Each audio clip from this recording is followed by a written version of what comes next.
So these are my thoughts after reading pages 111 through 120.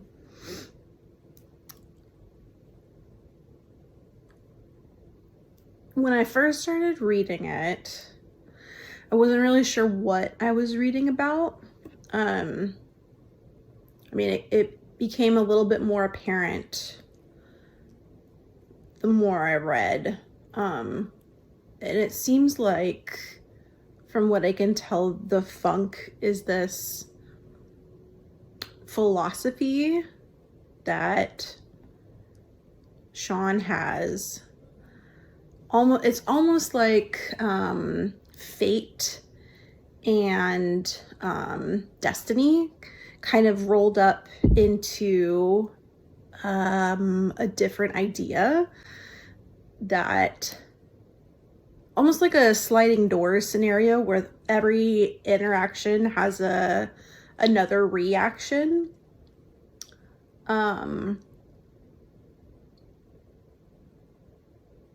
Yeah, and I mean, like, I understand, I think, what he's saying. It was a little bit overwhelming at first because it was very obvious that Sean was very excited and very knowledgeable, because he's the one that created this idea of the funk and kind of gave this a name.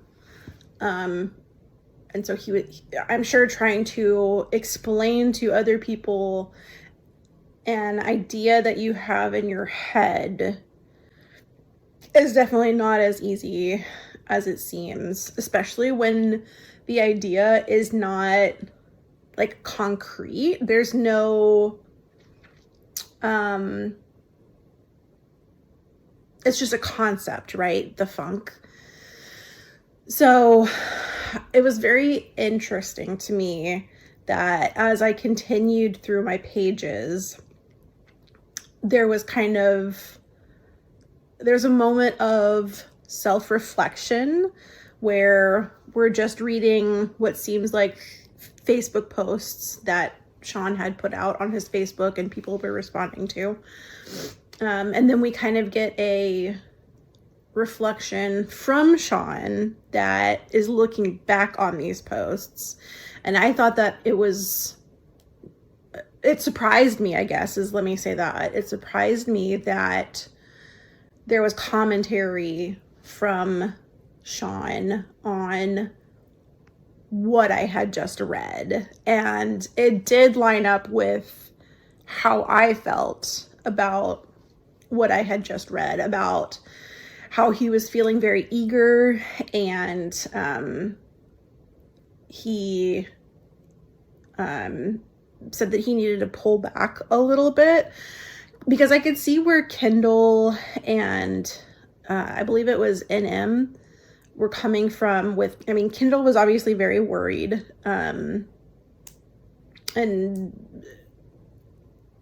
was thinking that you were having manic episodes. But I'm sure, at least what it seemed to me after finishing or knowing that you had commented on it later, and that you recognized, hey, what I was doing did come off as being too excited, which was then interpreted as being manic. But I understand in the moment, like, not having that viewpoint of, after reading it, having your own knowledge and understanding and commentary of how Kendall was feeling in that moment. As far as what I think about the funk, like, the concept of it does make sense to me. Like, kind of like I said before, it's almost like a destiny, fate kind of idea. At least that's what it came off to for me. So like that I can make sense of, right? Because I've seen that before. Is a concept that I understand, whereas the funk is a new concept that, I just read 9 pages of the 300-page document that Sean has created. But I feel like, who am I to say that what you're saying is wrong? Like, I feel like I am a tiny ant in this giant universe, galaxy, and there are so many things that are unknown to me that I feel like it's not my place to tell you what you're doing is wrong. I mean, like, if it's not hurting anybody and you're not hurting yourself, which I think was the point also that Kendall was making, is that she was worried for you. That it seems to be this philosophy that you have taken and picked up. And that was the other thing, now that I'm thinking about it, is you said several times in the book that you were studying the funk. And I guess that was a question that I had, was, how is this something that you study? Like, what are you looking at? Are you reading things? Are you watching things? Are you kind of, I don't know. That was just a question that I had personally.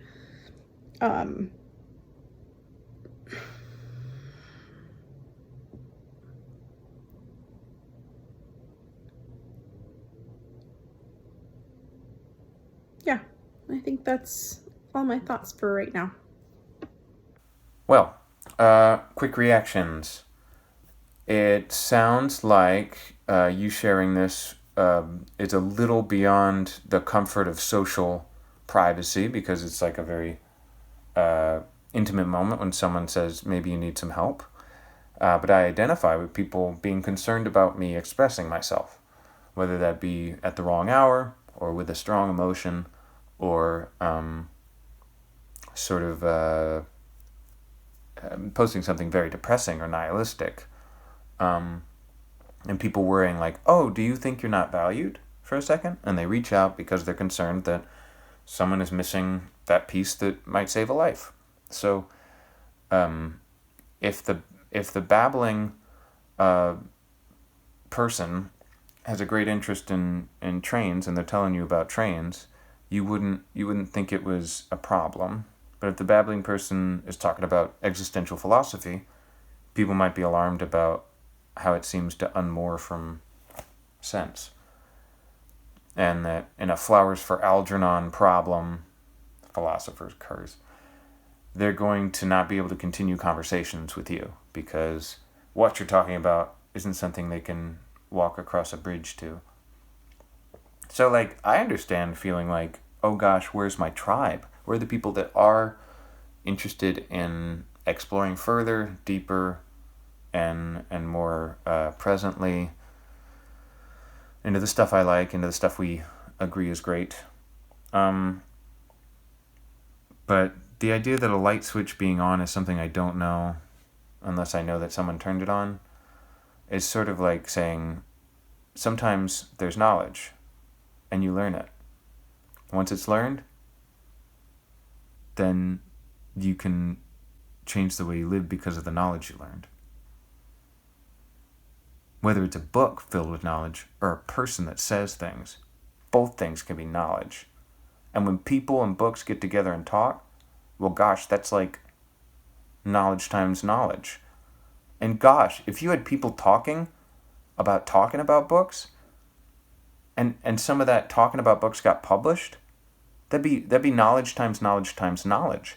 And once you're cubing knowledge, you're arriving in the third dimension, because it's no longer letters going left to right and up and down, but all around, because the books move, and the ideas are in the brains, and the people walk around with the ideas. So an idea that was in a word, which is just letters, has come from 1667 and walked around today and changed somebody's decision making. Well, I guess what we know is what we know, and not what I know, but what everyone knows and what I think everyone knows. The things that I know are only what I think I know. What I think I know is only as big as myself knowing. I bet I get bigger if I know more stuff. So, as I expand into knowledge that I haven't known before, I'll know more about myself, and then the journey starts over as soon as I tell someone else, because knowledge snowballs. Okay, books are cool. That's fine. Books are cool. Music's fun. It's true. Thinking about music and books, maybe even more fun. Talking about thinking about music and books, gosh, we're having a good time. Writing, because you talked about music and books, now you've completed some kind of life cycle, and what you've built can be a foundation for someone else, even yourself, in the future. I gotta say, what this reminds me of, J. Krishnamurti. It reminds me of Kafka, because I had to say KS. Keep referring to the person who's called K. Reminds me of someone in their room ruminating about what they might do. And moving in a circle of anxiety, like, if this, then this, then this, then I must be stuck, is what our brain kind of does. Seems like you want to propose this other direction to move that's outside of yourself, to go deeper into yourself. All right, that sounds like transcendental meditation, right? And it sounds like being excited by drugs and talking to people is good. So that's felt really familiar. That, yeah, we're exchanging ideas. And when we're exchanging ideas, then they're exchanged. How could you exchange an object if it's not an object? How could an idea become manifest? It doesn't. It never does. An idea is an ideal. An idea. Okay, we're back into Plato, right? So, like, if you're excited about words, that's what English teachers feel. And if you're excited about music, then composing and writing books might be a really exciting life path. If these ideas are all supposed to be one idea, I think traveling towards a unity is only going to prevent you from clarity. Like, if you think everything is one thing, then I guess you have an answer. And if you think you have an answer, you're no longer Socrates, okay? You gotta keep asking questions. So if you think the answer is asking questions, okay. But it seems like as you guide people into this whatever journey you're proposing, that their experience, whatever it may be, is what they're supposed to feel, and that discomfort is only an indication that they blank. However, how could you tell whether discomfort was an indication of their mind not being ready for the idea, or whether it had something to do with none of this? Like, all your life led to this moment, and now you're going to use all the knowledge you have to move forward. Yeah. But I can't hold it in my mind, as J. Krishnamurti says about a tree. It's gone once I've seen it. Like, me identifying with this journey of ideas doesn't have a practical space. It has an infinite space. So, if there is something to be said, isn't it just let's say things? Isn't it just let's read things? Isn't it just if you are, then you already are, so don't even worry about it? Isn't it just let's? Isn't that what it is? Like, having faith in the moment instead of faith in some external coming time or some internal spiritual place. I don't mind moving through it vocally because I like reading philosophy out loud to myself to try to understand it, hearing myself being able to take in one sentence, two sentences, three sentences, and then sometimes I'm listening and it's like, oh, I was only able to understand a fragment of what I read. And now that I'm listening to it years later, I get this whole paragraph. And I realize the way I was reading that fragment really disturbed the meaning of the clause, which really made it hard to understand the paragraph. And I realized I misinterpreted the thing for myself with my own vocal inflection. I love thinking about that stuff. All awesome. I like thinking about how if I read the 1667 poem out loud, then I chew it and it becomes part of my muscles. It's as if I've eaten the words because I breathed them out or I inhaled them. Both. I inhaled and I exhaled all that stuff. And my brain took some reading of the ticker type as it went by. Me listening to me reading means I can put aside the fury of my mouth, put aside the necessity of my breath, and expand into not thinking about other possibilities, but only considering that one possibility. So that when you record something, you've reassured yourself that what you did was what you were supposed to do in improv. It's like, well, we got from point A to point C via B. And if we didn't have B, we couldn't have got here. And you can talk about how things could happen another way, but it doesn't serve the community of people that want to celebrate that things did happen the way they did. So pessimism creeping into criticism, being like, the way that book went wasn't right, so no one should read the book, or less people should read the book, or reading the book was a waste of time. But that's not true. That's not what a critic believes. That's sort of what we assume about reading. But like, criticism for a thing you don't enjoy should be valued at the same level as something you do. So if you corner people and tell them like what you're experiencing is what you should be because it's working on you, it sounds a little bit like the power of suggestion, and it sounds a little bit like Tony Robbins, and it sounds a little bit like Keith Raniere, and it sounds a little bit like Stanford Meisner, and like forcing people to be in the present is maybe not the best teaching. Like snapping in front of their face until they wake up ain't kind. How do you like to get woken up? I like to hear cereal bowls in another room and spoons. That's how I want to wake up. So I wouldn't put it to you that you need to perform how this thing works in your life. Like an influencer saying, I'm happier now because of the water bottle I have. But I would wonder about when this stuff is applied philosophy, when this stuff is applied sociology, when this stuff is applied science, in quotations. Like,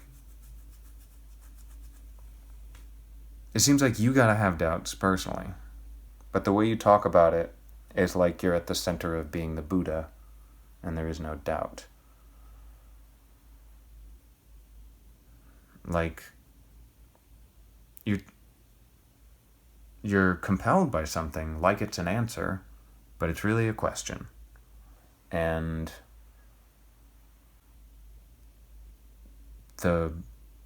I guess the what you're going to do is what you're figuring out, like all of us are figuring out what to do.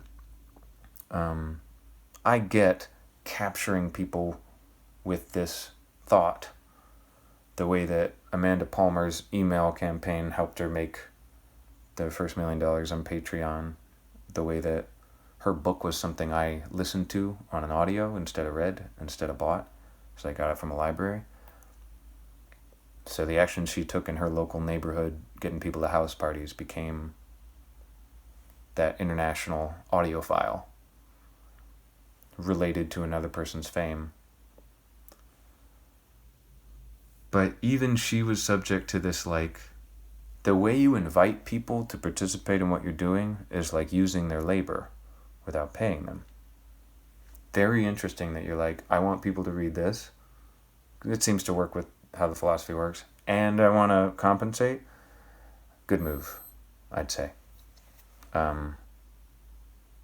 Takes yourself seriously. Takes me seriously. And I wouldn't want to half-ass it. So I did do a take of this yesterday. But it didn't save to my computer. So I did it again today. Because I'm in time. Now I'm going to go improvise with the people I love, doing what I love.